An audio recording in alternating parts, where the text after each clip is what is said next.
The table represents a proportional relationship. Write an equation to represent the relationship. Use A as your variable. So the first thing I noticed when I was looking at the table of values is that if I went from column A to column Y, I could do that by dividing by 3. So 2 divided by 3 is 2/3, 3 divided by 3 is 1, 10 divided by 3 is 10/3, and 12 divided by 3 is 4. But then I remembered that for me to use a constant proportionality, it needs to be multiplicative. So I am going from A to Y, but I need to be doing that through multiplication. And then I realized that if I took 1/3 and I multiplied by 1/3, it's the same, it's equivalent to dividing by 3. So with that in mind, I can rethink all of these relationships. I can check them all just to be sure. So 2 times 1/3 is 2/3. 3 times 1/3 is 1. 10 times 1/3 is 10/3. And 12 times 1/3 is 4.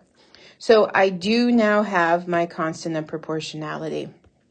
The general form of a proportional relationship is y equals kx, where k is the constant proportionality. So keeping that in mind, I have the beginning of the relationship y equals, and then I will put in the 1/3. That's the constant of proportionality.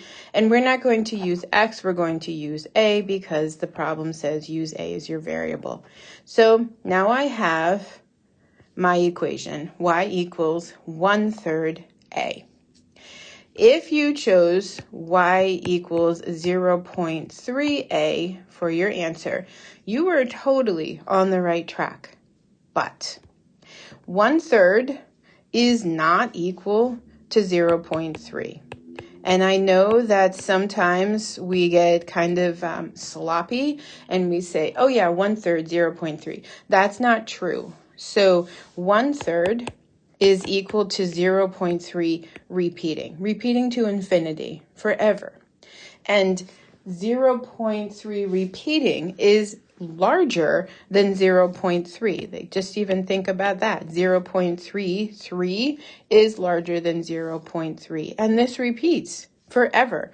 So these are not equivalent to each other, even though we do casually often say 0.3 is the same as 1/3. It's not. So I think if you chose this answer, you were actually on the right track. I think you were probably thinking about 1/3, and then you just got a little sloppy maybe and thought, oh yeah, they're the same thing. I can pick 0.3, but 0.3 is not the same as 1/3. And because of that, the answer that you should have chosen was y equals 1/3 a rather than y equals 0.3a.